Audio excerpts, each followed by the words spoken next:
Hola, ¿qué tal? Mi nombre es Federico y con mi grupo MSFT les estaremos hablando sobre el antiguo pero todavía vigente Lisp.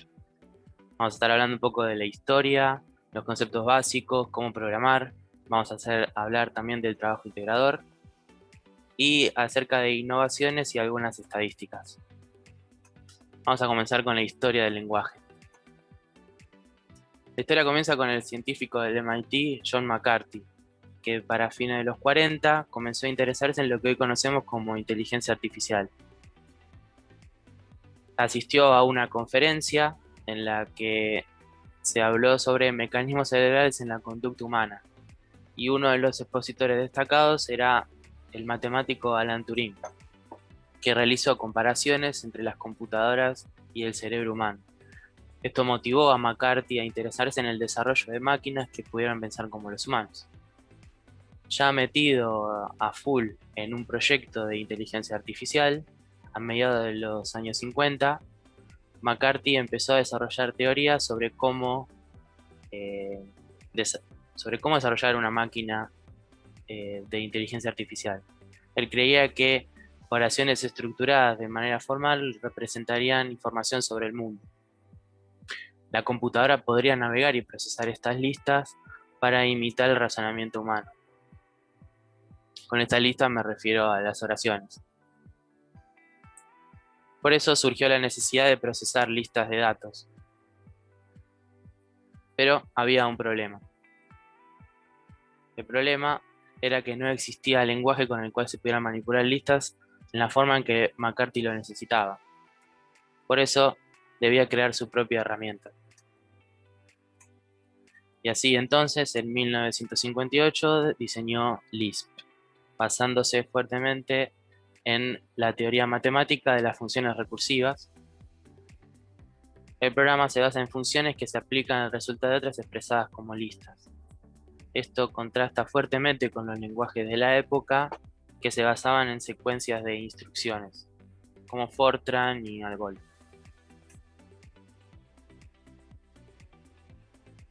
Años más adelante, en los 60, el científico del MIT, Steve Russell, leyó el paper de McCarthy sobre Lisp y se dio cuenta de que una de las funciones más importantes del lenguaje podía ser escrita en código de máquina.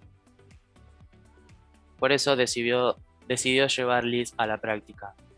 En 1962 desarrolló la primera implementación de Lisp para ser corrida en la máquina IBM 704.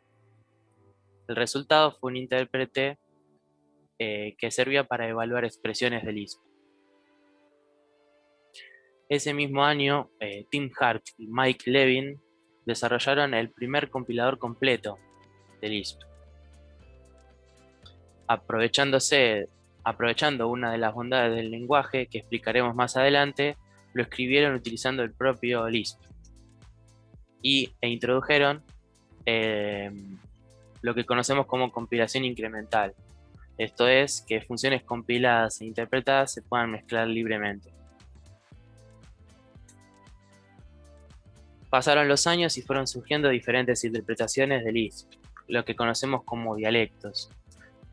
Durante los 80 y los 90 se tomaron dialectos que fueron surgiendo y se unificaron en un único lenguaje que hoy conocemos como Common Lisp, que nosotros utilizamos para realizar el trabajo integrador.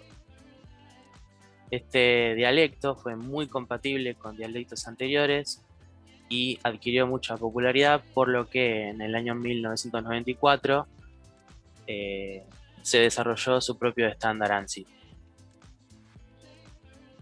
Listo, 420, justo. Ahora bien, hasta ahora estuvimos viendo todo lo que es la historia de Lisp, pero ¿qué es Lisp? Bueno, apenas tiene el código Lisp en sus ojos, lo que primero ve son todos los paréntesis. Obviamente no entiende lo que es una variable, lo que es una función, lo que es una lista. Esto se debe a que Lisp viene del término Lisp Processor, que es procesador de listas.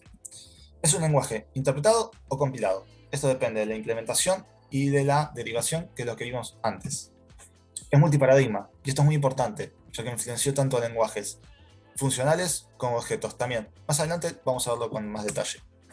Tiene una estructura de ejecución de árbol. Esto se debe a la utilización de listas que hace el lenguaje. Un ejemplito también más adelante. Es homoicónico y por ende es metaprogramable. Y asimismo está basado en el cálculo lambda. Por lo que repasemos un poquito el cálculo lambda.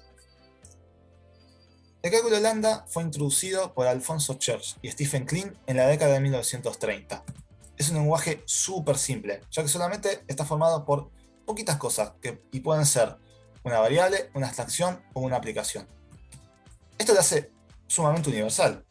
¿Por qué? Porque cualquier función computable puede ser expresada y evaluada a través de estas tres cosas que mencioné anteriormente. Esto fue utilizado en varios lenguajes, entre ellos Lisp, obviamente, Scheme, Haskell, aunque alguno que otro fue agregando una funcionalidad distinta. Pero ahora bien, ¿cómo está compuesto Lisp? Bueno, en Lisp toda expresión es una lista o un átomo, siendo la primera la más predominante.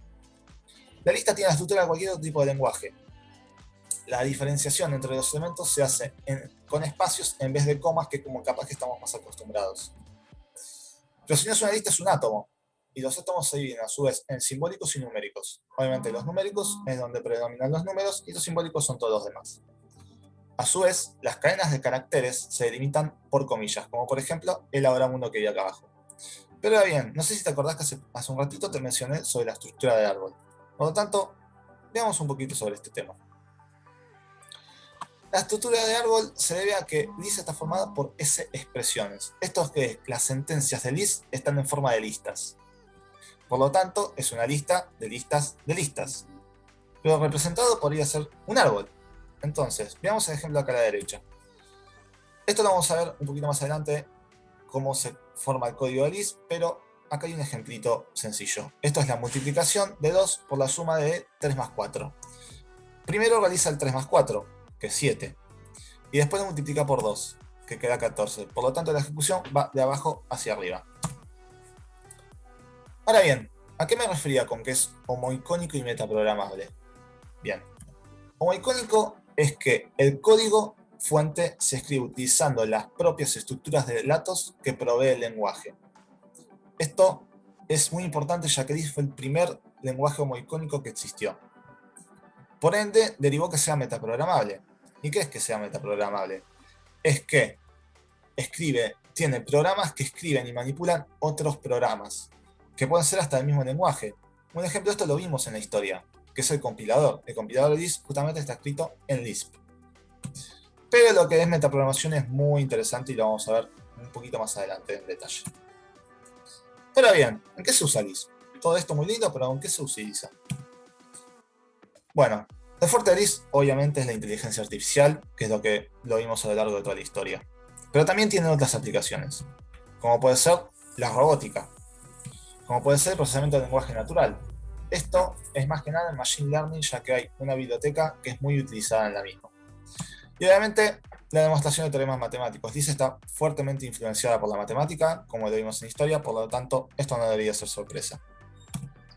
Entre otras cosas, Lisp, es un lenguaje multiparadigma, puede ser utilizado para muchas otras cosas más. Y bueno, ¿y cómo programamos en Lisp? Un entorno de desarrollo de Lisp se compone de un compilador, un editor de texto, un gestor de proyectos y librerías. Dentro de lo que es el compilador, tenemos lo que es Steelbank Common Lisp y Clojure Common Lisp. Estos dos compiladores son los más utilizados en el mundo de Lisp. El editor de textos es lo que nos permite editar el código fuente de Lisp, o el código fuente de las aplicaciones que hacemos.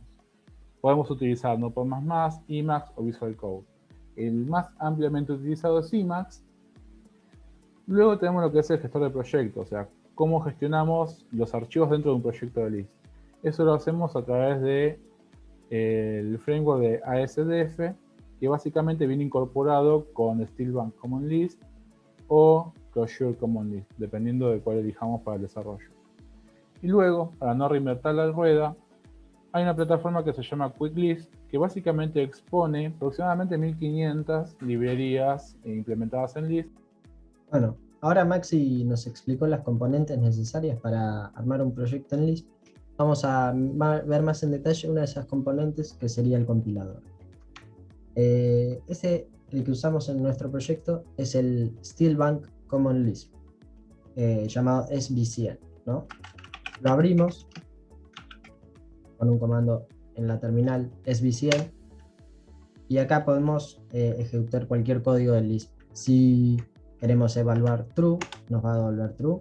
En este caso, en Lisp, el falso sería el nil. Todo lo que no es nil, evalúa true. Después, los operadores se ponen al principio de la ejecución.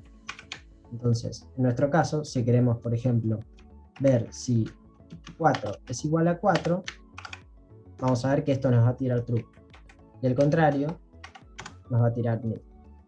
También lo mismo con la suma, resta y multiplicación. Si yo quiero hacer 4 y 5, esto me daría 9. Lo mismo con la resta y así con todos los operadores, ¿no? Esto es porque lo trata como una función y se puede pensar como si fuese un árbol, ¿no? Inclusive se pueden hacer operadores anidados, donde nos va a servir mucho el árbol para visualizar este código, ¿no? Por ejemplo acá esto nos debería dar 14.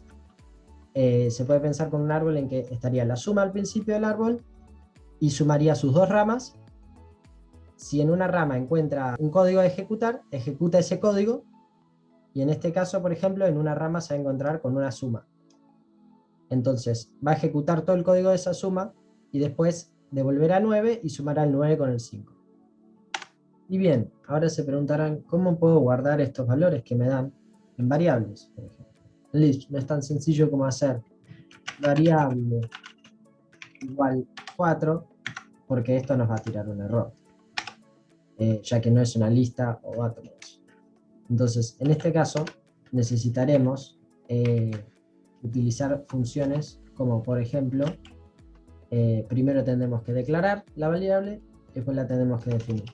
En este caso, podemos hacer desvar, que definiría una variable global. Por ejemplo, si yo quiero definir desvar z, y eso me declara a z. Después, para definirla, tendré que usar la función setQ, z, y después su valor. En este caso, le pondré 2. Ahora cada vez que evalúo z, me va a dar su valor. Por otro lado también está let, que puede definir una variable local y declarar una variable local y definirla.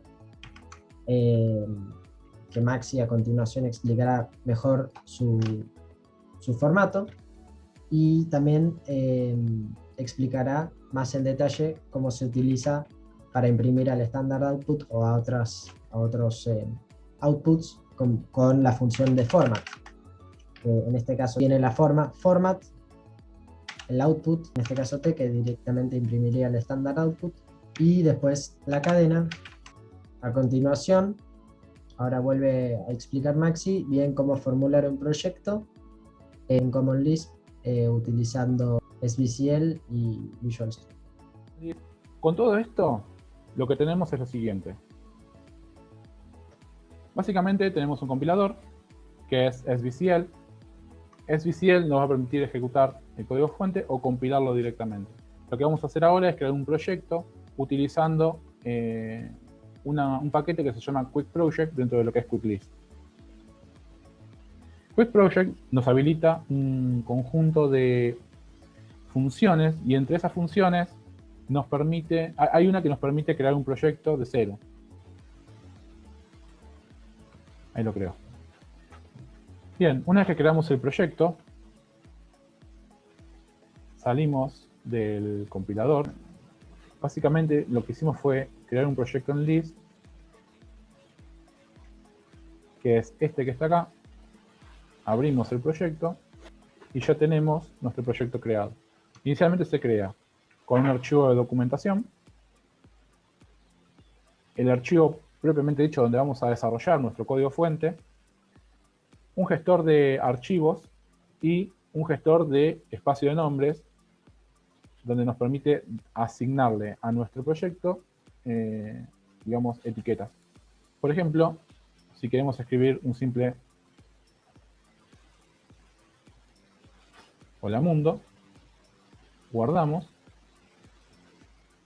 abrimos una terminal a fin de ejecutar nuevamente nuestro compilador. Luego, para compilar el programa, es simplemente escribir quick-list o QL, quick-load y el nombre del proyecto. Acá nos dice que el proyecto fue compilado, fue cargado en el compilador y como vemos, ya imprimió el mensaje de Hola Mundo. Para dar un poco más de visibilidad al mensaje, lo que vamos a hacer es utilizar otra función. Volvemos a recompilar. Y acá se puede apreciar con más detalle. Ahora, ¿cómo hacemos para dividir nuestro trabajo en diferentes archivos o para distribuir nuestras funciones en diferentes archivos? Simplemente creamos un nuevo archivo. En el nuevo archivo lo que hacemos es generar nuestro código list. Bueno, una vez que en el archivo de utilidades desarrollamos una función de utilidad, en este caso greeting, le indicamos que va a estar dentro del paquete, ejemplo, proyecto 01, al igual que mi función principal. Lo que tenemos que hacer es indicarle a quick-list que ese archivo va a ser requerido para la ejecución. Y eso lo hacemos directamente en el archivo del proyecto ASD, incluyendo el nombre del archivo dentro de la lista de archivos requeridos. Guardamos. Recompilamos el proyecto y luego ya podemos utilizar en nuestra función principal la función que escribimos en el proyecto en el archivo de utilidades.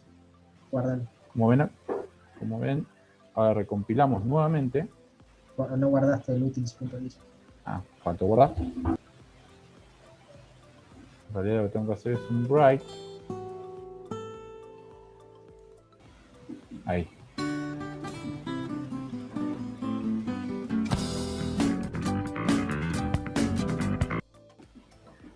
Bueno, vamos a buscar a ver por qué está fallando esto y ya se me fue tiempo el carajo, pero no importa. Y ahora tenemos,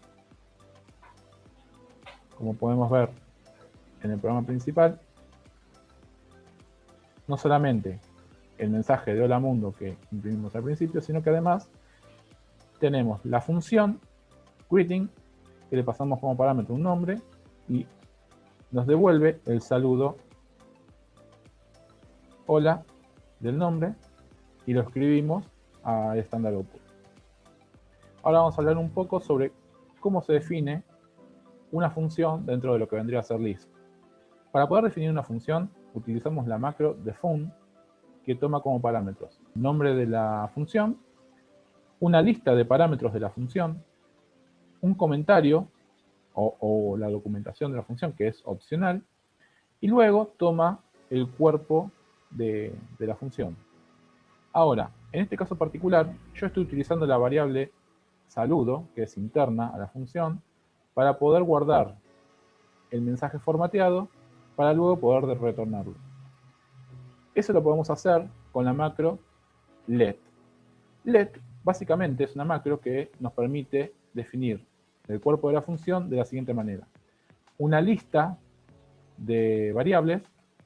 Luego lo que hacemos es, con setQ, asignamos a la variable saludo lo que retorna el formato del string hola, suplantando donde está el wildcard s por lo que venía en el parámetro nombre de la función. Y luego retornamos de la función saludo el valor que teníamos asignado en la variable. Bueno, Maxi nos mostró cómo hacer un proyecto en Lisp. Y ahora vamos a ver algunas otras funciones importantes que se usan todo el tiempo en Lisp. Por ejemplo, el quote, el backquote, la macro y el eval. Primero de todo, el Lisp evalúa todo, eso lo sabemos. Entonces, ¿cómo podría hacer para devolverme a mí mismo una lista? Porque aparte el código en Lisp es representado en forma de lista. Bueno, la forma de hacer esto es con el quote. Si yo, por ejemplo, intentara evaluar esta lista, esto me tiraría un error. Entonces, lo que tendré que usar es el quote, que es simplemente esto, y ahora se devolverá a la lista. También se puede usar la función list, que devuelve todos los parámetros que le pongan en una lista. Puedo ponerle cuantas quiera. Y pues, ¿cómo evaluaríamos algo que está quoteado, por ejemplo, si quisiéramos? Esto lo podemos hacer con la función eval, que fuerza a evaluar. Entonces ahora vamos a pasar a ver macros. Acá tenemos una macro y después esta misma macro está hecha en forma de función. Ni bien están escritas iguales, funcionan completamente distintos. Bueno, lo que hace esta macro es básicamente setear dos parámetros que se le pasan a un mismo valor. Es similar al setQ que conocemos, que agarra y setea una variable a un valor, ¿no? Ahora la muestro en uso. DefParameter es una función que puede declarar y definir una variable con su valor. Ahora tengo definidas y declaradas mis dos variables b1 y b2. Como veremos, b1 es igual a 1 y b2 es igual a 2. Y ahora solo tendré que cargar el archivo para poder usar la macro. Esto lo haré con un simple load. Ahora solo lo podré ejecutar con un setq2. Con esto le cambiará el valor de b1 y b2 a 3. Veremos si funciona. Y ahora reviso de vuelta. Vemos que los dos cambiaron su valor a 3. En cambio, si intentara ejecutar la versión que es una función, veremos qué pasa. Completamente distinto el código. Acá en vez de ejecutarse, nos estará devolviendo el código en sí, y no sin ejecutarse. Probémoslo de vuelta. Esta vez cambiando el código. Veremos que ahora B1 sigue siendo 3 y B2 también sigue siendo 3. Y lo bueno, aparte de la macro, es que puede aceptar variables sin estar declaradas. Por ejemplo,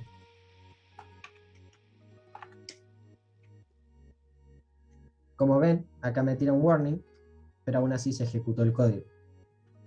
En cambio, si intentara ejecutar la versión que es una función con este código, la función evaluará los parámetros y tirará un error porque no están declaradas las variables, como se ve acá. Bueno, ahora proseguiremos con el backquote. Lo que hace el backquote básicamente es quotear todo lo que lo sigue. Es decir, si yo tengo la siguiente expresión, si yo meto un backquote adelante, sería lo mismo que hacer quote 1 y quote 2. Entonces, dentro de eso, si hay algo que no queremos que se quotee, le tendremos que preceder con una coma. ¿Qué ejemplo práctico tiene esto? Por ejemplo, a nuestro programa le podemos poner un backquote y sacarle todos los quotes. Aquí tienen que la ejecución se ejecutó de todas maneras. En resumen, ¿para qué podríamos usar las macros? Son muy flexibles en que pueden recibir y generar su propio código y devolverlo. Y por otro lado, ya que Lisp tiene esta funcionalidad de poder elegir qué se puede evaluar y qué no, le brinda mucho más flexibilidad a la macro para poder escribir y generar su propio código. Nuestro trabajo integrador es un corrector ortográfico de archivos implementado en Common Lisp. A continuación veremos un ejemplo. Arriba veremos el archivo que vamos a pasar por el corrector y abajo veremos los dos archivos que nos devuelve el programa. En este caso, a la izquierda tenemos el archivo corregido con sus correcciones metidas entre dos símbolos de mayor y menor. Y a la derecha tenemos las correcciones con sus ubicaciones en el archivo, utilizando su línea, su número de palabra y después las sugerencias. Nos basamos en la teoría de Peter Norvig, un científico informático estadounidense que escribió un blog llamado How to Write a Spelling Corrector. Es conocido por su investigación en paradigma de la inteligencia artificial y casos de uso en Common Lisp, y además es director de investigación en Google. En su blog detalla toda la teoría detrás del corrector ortográfico, el cual veremos a continuación con Maxi. Bueno, hablemos un poco de la teoría sobre la cual se basa el corrector ortográfico. Básicamente, Norvig propone una solución que se basa en probabilidades. Por ejemplo, la expresión que estamos viendo en pantalla explica cómo hace el algoritmo para seleccionar las palabras candidatas que van a hacer la sugerencia para las correcciones de las palabras que van a ser evaluadas. Pero ¿cómo se lee esta expresión? Argmax básicamente nos permite saber cuál es el elemento que maximiza los valores de un conjunto. ¿De qué conjunto? Del conjunto de candidatos que son las sugerencias que va a proporcionar el corrector ortográfico. El algoritmo nos da un candidato, o un conjunto de candidatos, pero ¿cómo hacemos para elegir entre ellos? Básicamente, multiplicando la probabilidad por la que el candidato sea un candidato óptimo para una palabra por la probabilidad de que ese candidato sea en realidad la palabra que el usuario al escribir quiso escribir, valga la redundancia, en vez de la palabra que escribió. En otras palabras, la probabilidad de que sea un typo lo que haya escrito el usuario. Entonces, ¿cómo se lee la expresión? La expresión se lee de la siguiente manera. Es el máximo de las probabilidades donde el candidato es o una palabra que maximiza la sugerencia por la probabilidad cuando el candidato es una corrección, un typo que haya hecho el usuario al escribir. ¿Y cómo se implementa esta solución en Lisp? Acá, como podemos ver, hay una función, correct2, que básicamente evalúa una palabra utilizando el diccionario y lo que hace es lo siguiente. Noun de diccionario lo que hace es buscar en el diccionario todas las palabras que son iguales a la palabra que se está evaluando. Con esto nos aseguramos de que la palabra que se está evaluando es una palabra conocida en el castellano. Luego, noun lo que hace es toma las palabras del diccionario que están a un salto de edición y son palabras conocidas. Ahora vamos a ver más en detalle edit1. Esta función prácticamente nos dice cuáles son las palabras del diccionario que son candidatas a reemplazar a la palabra evaluada. Luego, noun edit2 utiliza el diccionario que está en la distancia 2 de edición de la palabra evaluada. Básicamente, lo que hace es buscar todas las palabras dentro del diccionario que están a distancia 1 de edición de la palabra evaluada y le aplica las permutaciones. Luego, para cada una de esas palabras, verifica si es una palabra válida utilizando el diccionario y luego retorna el listado de las palabras candidatas. Ahora, ¿qué significa edit1 y edit2? Básicamente, para saber si una palabra en el diccionario es una palabra candidata, lo que se hace es aplicar 4 ediciones de distancia 1. ¿Qué significa edición de distancia 1? Que básicamente se toma la palabra evaluada y para cada una de sus caracteres se aplica una transformación entre 1 o a lo sumo 2 caracteres. Por ejemplo, splits lo que hace es devolver una lista con todas las palabras que se forman dividiendo la palabra por un carácter. Luego delete devuelve todas las palabras que se forman eliminando solamente una letra de la palabra evaluada.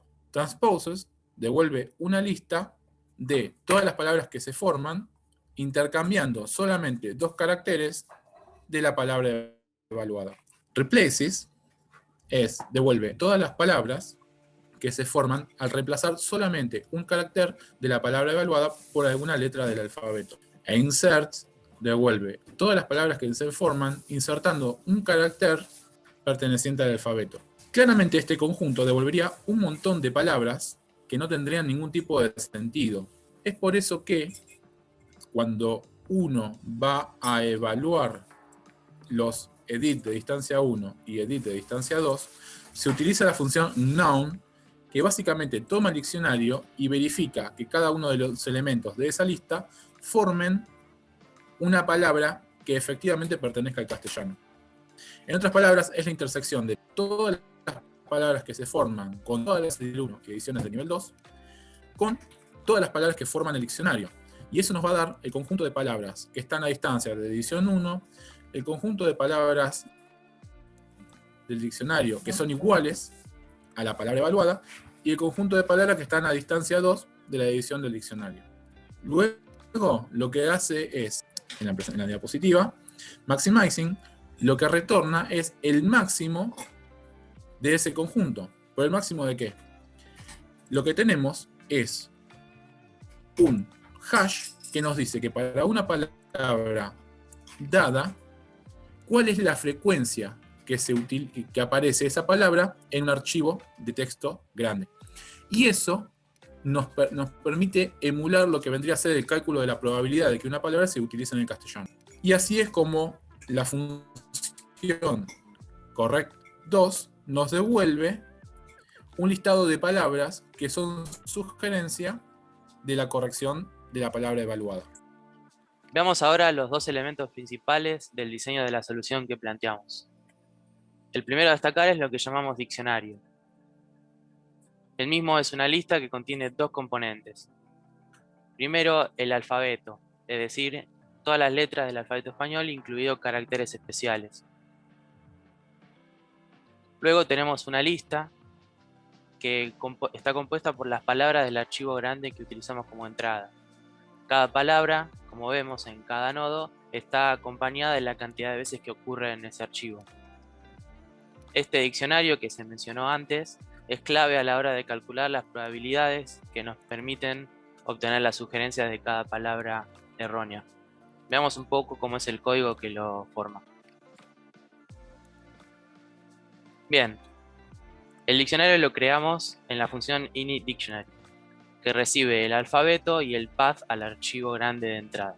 Con la función list creamos la lista que compone al diccionario, en donde en el primer elemento colocamos el alfabeto y en el segundo la lista de palabras con su cantidad de ocurrencias que obtenemos con la función train, que podemos ver acá arriba. Esta función train recibe las palabras separadas que aparecen en el archivo gracias a esta expresión regular. Por último, para obtener esas palabras y pasárselas a la función que nos las devuelve separada, lo que utilizamos es una librería externa llamada Alexandria que lee el archivo y lo coloca en una string. El segundo elemento de la solución, a destacar, es el índice de correcciones. El mismo es una representación interna del archivo a corregir. En el primer nivel tenemos la lista de líneas que componen el archivo, cada una con su número y un string que representa tal cual a la línea como aparece en el archivo. Luego, en la tercera posición de la lista, se encuentra la lista de palabras que se encontraron como erróneas en esa línea. Estas palabras, a su vez, están representadas también con listas, formadas por el número de la palabra en la línea, la palabra mal escrita y la lista de sugerencias de corrección para esa palabra. Si la línea no tiene sugerencias, el tercer elemento de la lista, que representa una línea, es el elemento nulo. Veamos también el código que forma este índice.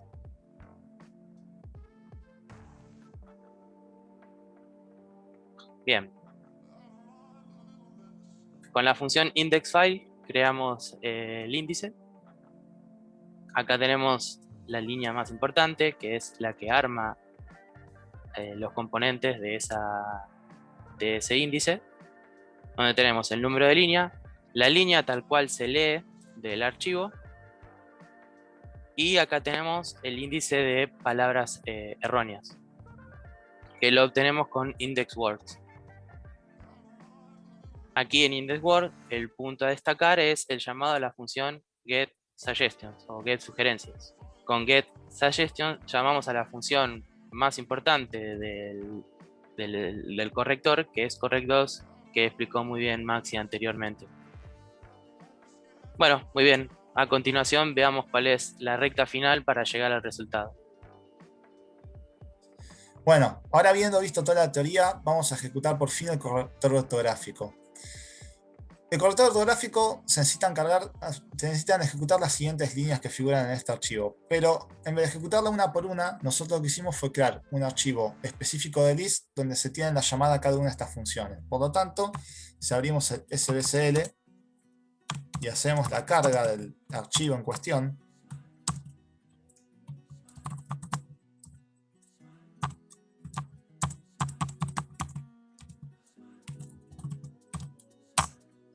vemos que se está ejecutando y voilà, ya terminó de ejecutarse. Ahora bien, en este caso se utilizó este archivo como el archivo de prueba. En este caso no hay errores.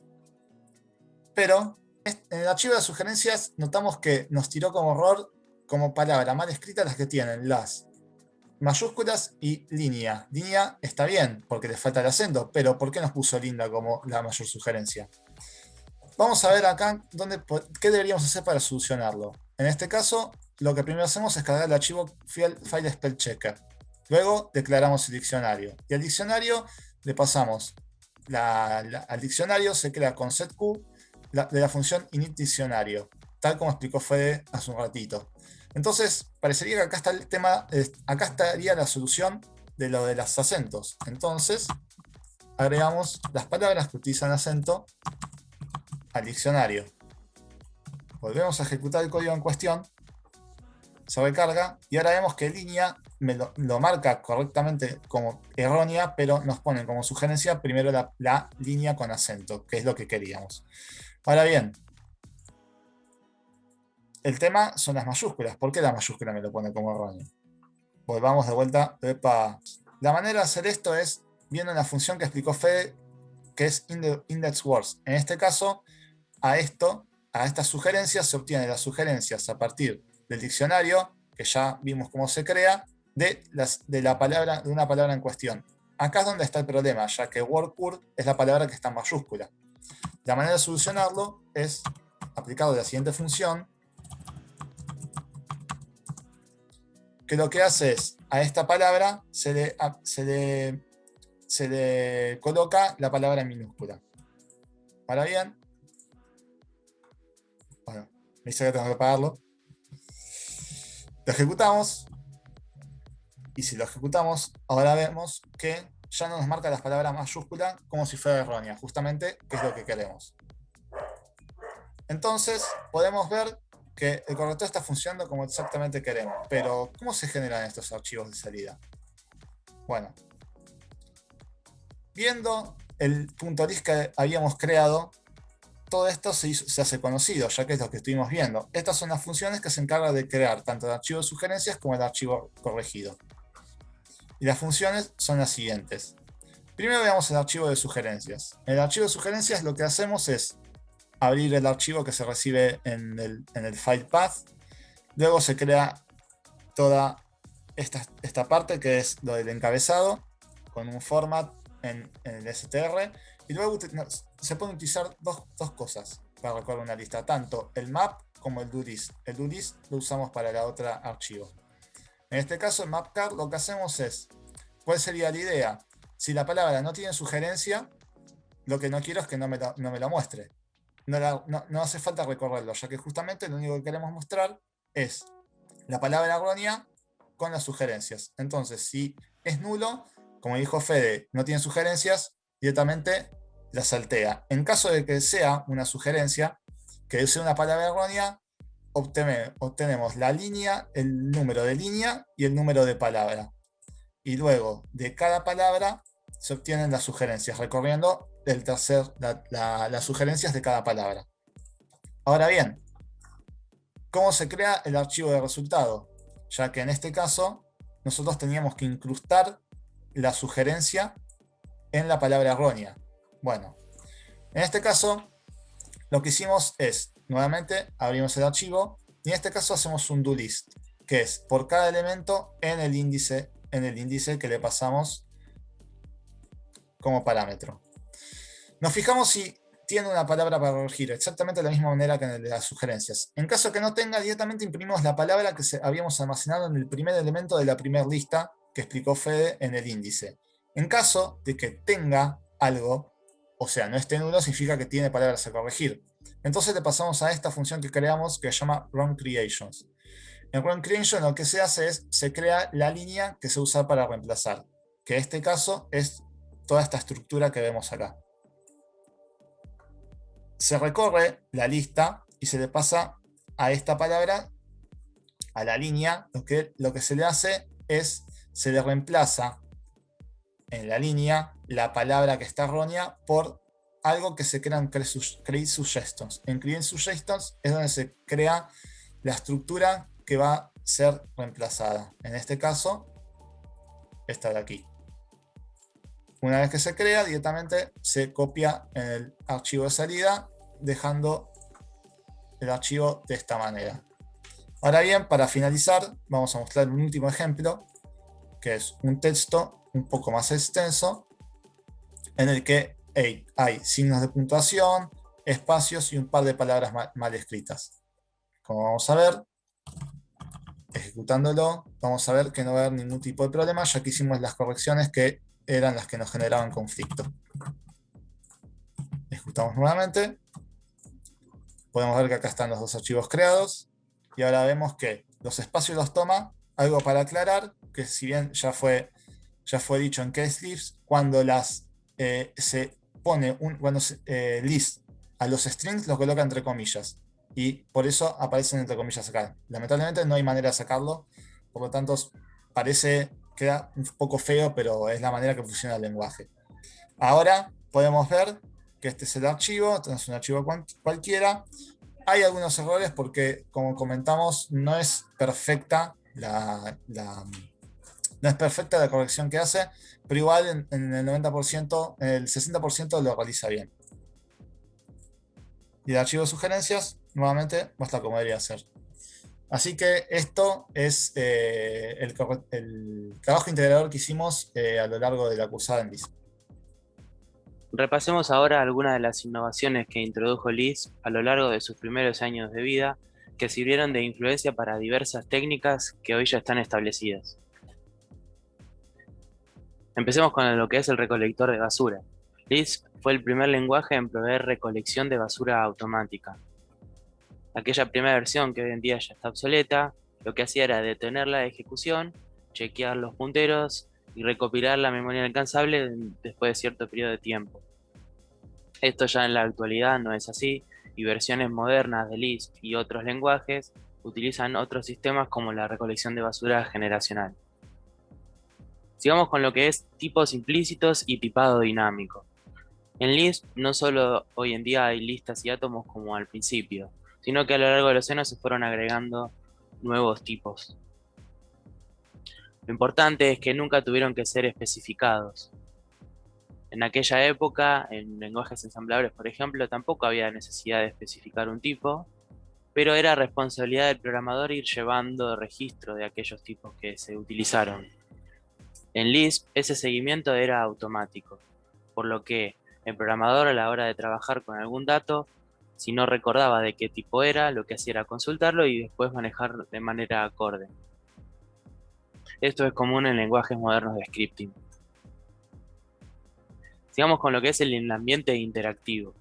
Lisp introdujo el concepto de REPL, Read, Evaluate, Print, Loop, en el cual el ambiente lee una expresión ingresada por teclado, la evalúa, luego imprime el resultado y se vuelve a esperar el input del usuario. Esto permite el desarrollo incremental del programa y se puede obtener feedback casi instantáneo, lo que facilita mucho el testeo de la aplicación o de lo que se está desarrollando. Esto es común hoy en día en lenguajes como Python o Ruby. Sigamos con lo que es Stack Computing. Debido a la gran popularidad de Lisp en sus primeros años, la gente que trabajaba con este lenguaje construía máquinas específicas para el lenguaje y la arquitectura que más se utilizaba era la basada en una pila. Esto evolucionó en lo que hoy conocemos como máquinas virtuales de forma indirecta, que están basadas en pilas, como por ejemplo la JVM o la máquina virtual de .NET. Vamos a ver un poco la relación que tiene Lisp con los paradigmas. En específico, vamos a hablar de dos: lenguaje funcional o programación funcional y orientada a objetos. Decimos que Lisp es un lenguaje funcional entre comillas porque es mal llamado el lenguaje funcional. A pesar de soportar este paradigma, no es funcional puro, ya que produce efectos secundarios, o puede producir, mejor dicho, efectos secundarios en el ambiente. Sin embargo, a pesar de no ser funcional puro, introdujo funciones como map y reduce que son muy utilizadas hoy en día en programación funcional. En cuanto a programación orientada a objetos, no fue el primero en contar con esta orientación, pero tenía un sistema muy exhaustivo que sirvió de inspiración para lenguajes posteriores, que tenían mucha base en lo que es programación orientada a objetos, incluido Smalltalk, donde todo es un objeto, y su creador, Alan Kay, se basó en la simplicidad de la primera versión de Lisp para desarrollar Smalltalk. Luego introducimos el concepto, o Lisp introdujo el concepto de evaluación metacircular. Esto se refiere a lo que es la autointerpretación del lenguaje. Como en Lisp todo es una lista, incluido el código, la función eval nos permite pasar como parámetro una lista que puede ser código, por lo que autointerpretar el lenguaje es algo muy fácil. Pero no solo es fácil autointerpretar el lenguaje, sino también interpretar otros lenguajes. Se representa el código de ese otro lenguaje en expresiones de Lisp y luego se evalúan con la función eval. Además, Lisp introdujo el concepto de metaprogramación que veremos más en detalle a continuación. Bueno, retomemos el tema de la metaprogramación. La metaprogramación derivaba del término de homoiconicidad, el cual era cuando el código fuente de un programa era del mismo tipo de dato del lenguaje. A su vez, una vaga definición de metaprogramación son programas que escriben o manipulan otros programas. Y generalmente están en el mismo lenguaje, pero vamos a definirlo mejor formalmente. ¿Qué es la metaprogramación? Bueno, la metaprogramación es la habilidad de usar código para generar código. Asimismo, la metaprogramación está implementada en todos los lenguajes. El problema que hay es que es muy difícil de diferenciar en algunos lenguajes la metaprogramación del código dinámico, por lo que en algunos es llamado metaprogramación y en otros no. Asimismo, la metaprogramación no ataca directamente al problema, sino al código que lo generaría. Bueno, pero esto, ¿en qué lo utilizaríamos la metaprogramación? ¿Para qué sirve? Bueno, el uso práctico, el principal y el más conocido es el compilador, obviamente, como vimos en la historia de Lisp. Luego, puede ser utilizado como un formateador de código. Un formateador de código es un programa que manipula otro programa, básicamente una definición de metaprogramación.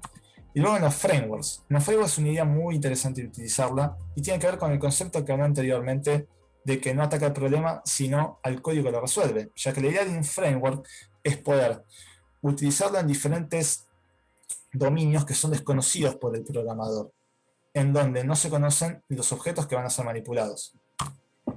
Pero bueno, la metaprogramación a su vez se divide en dos grandes formas, que son la introspección y la reflexión. Bueno, la introspección es básicamente la cualidad que tiene un lenguaje al resolver la pregunta de qué es, ya que mediante una API o un método puede obtener información de lo que está sucediendo. A su vez, la introspección no es puramente metaprogramación pura, porque solamente se obtiene información, pero se puede volver metaprogramable puro. Esto es cuando esa información es utilizada para cambiar algo que modifica la ejecución del programa. Ahora bien, ¿qué es la reflexión? Bueno, la reflexión es cuando se altera la información de los elementos del lenguaje.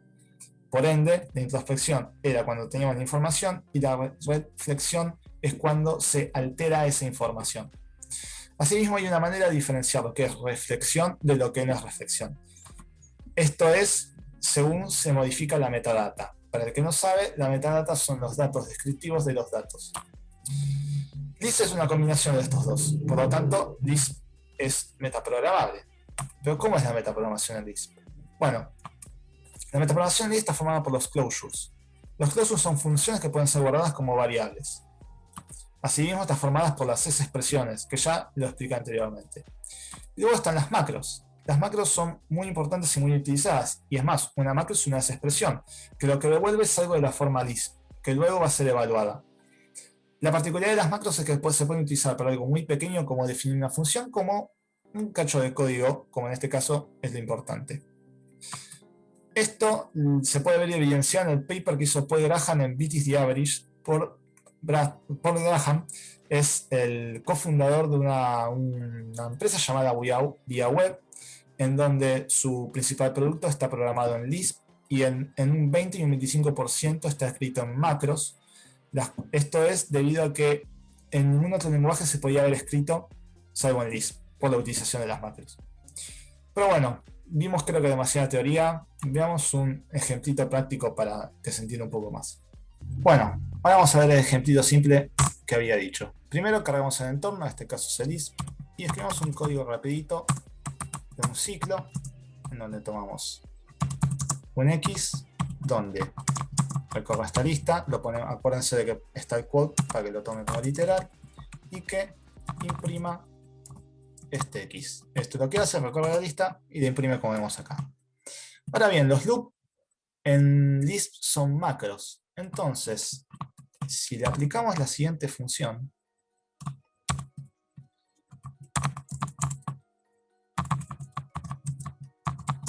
y le aplicamos el quote, ya que quiero que lo tome como un literal, imprime lo siguiente.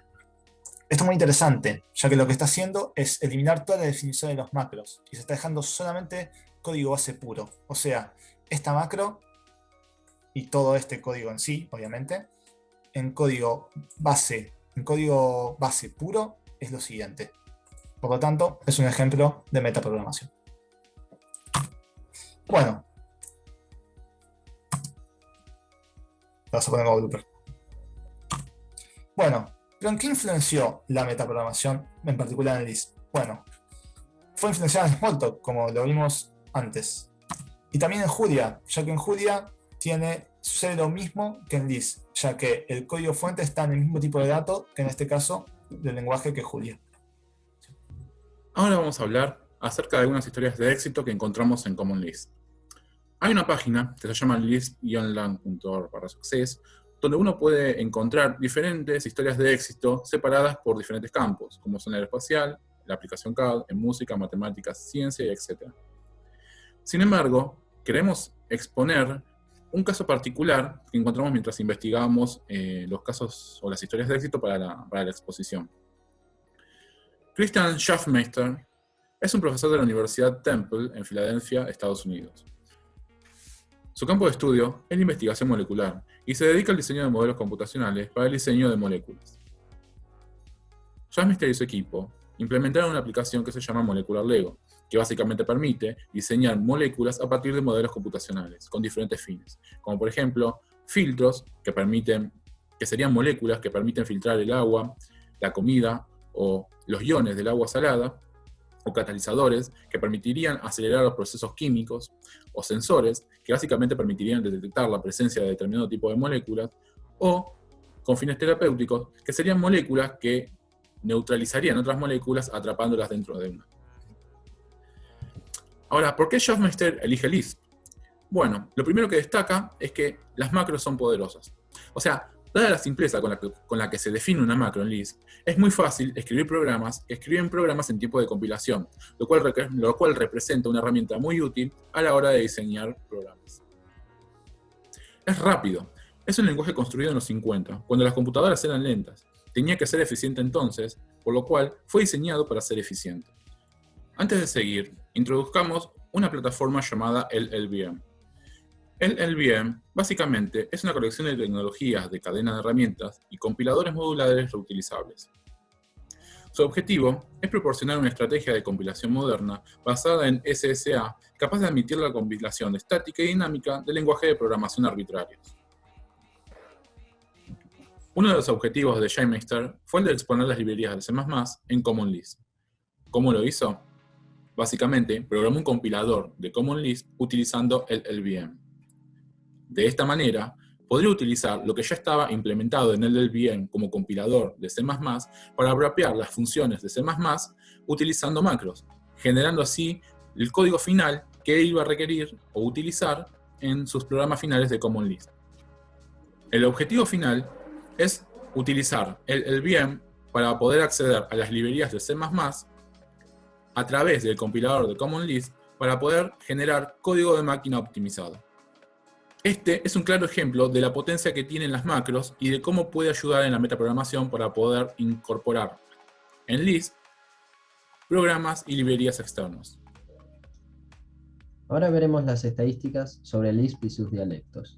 Cuánto se usa y en base a esto ver más o menos su probabilidad en comparación a otros idiomas, lenguajes, y su popularidad en el trabajo y en otros foros. Veremos. Hoy en día, según el índice TOB, un índice utilizado para medir la popularidad de los lenguajes, actualizado una vez cada mes, podemos ver que Lisp está en el puesto 35, con un 0.34% de popularidad. Ni bien esto parece poco en relación, viendo el hecho de que hay cientos de lenguajes de programación, se ve bastante popular. pero no siempre estuvo en el puesto 35.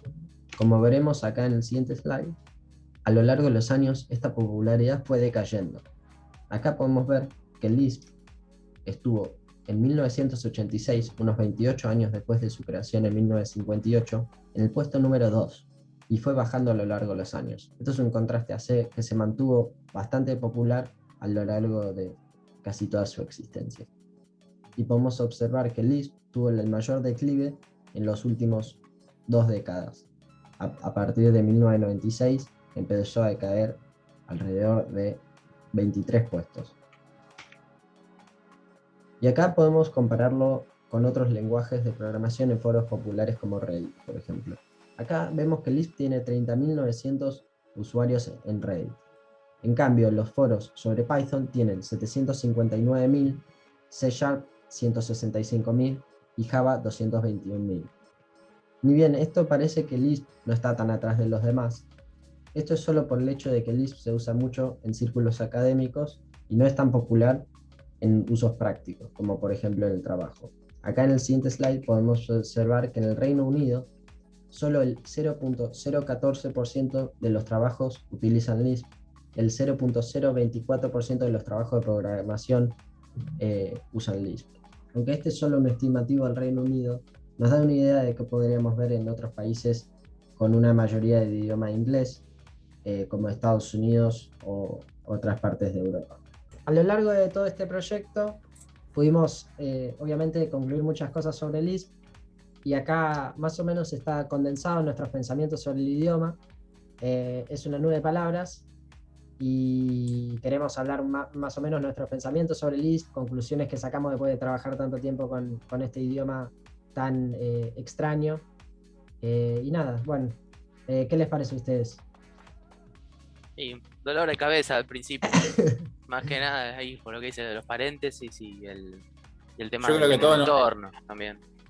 Nos peleamos todo con la palabra dialectos. Sí, O sea, hay además. muchos dialectos, si bien siempre concentramos la búsqueda en Common Lisp para no complicar mucho más las cosas. Hay mucha cantidad de dialectos, mucha cantidad de versiones, de compiladores. Hasta encontramos una página que te enseña a hacer tu propio compilador de Lisp. No, que debuguear también es lo peor que te puede pasar porque te tira una listita que tenés que seleccionar 1, 2, 3, 4, 5 y es como más o menos Claro. 1 es abortar, 2 3 es abortar, 4 es abortar el ciclo y 6 abortar todo. Y ahí quedó medio. Pero también, también creo que hace falta destacar lo importante, que vimos la importancia que tuvo y las cosas que innovó el lenguaje porque aún así nosotros nos reímos y capaz que nos quedamos con lo malo, pero también tiene mucho bueno, dice. Sí, tal cual. Claro, y Lo que a mí me pasó que fue muy duro arrancar a entenderlo. Muy duro. La sintaxis rompe totalmente con todo lo conocido que nos enseñan en la facultad desde que arrancamos con los primeros lenguajes que manejamos. Es totalmente disruptiva en la sintaxis. Es impresionante. Sí, hay que tener Pero mucho cuando le agarrás la cuidado. mano, bueno, y muchas gracias por ver nuestra presentación. Ojalá les haya gustado. Medio de un embole como Lisp, tal vez ver una presentación sobre este idioma, pero hicimos lo mejor que pudimos para presentárselo de manera comestible, que digamos. Hasta luego. Nos Chao, vemos. gracias.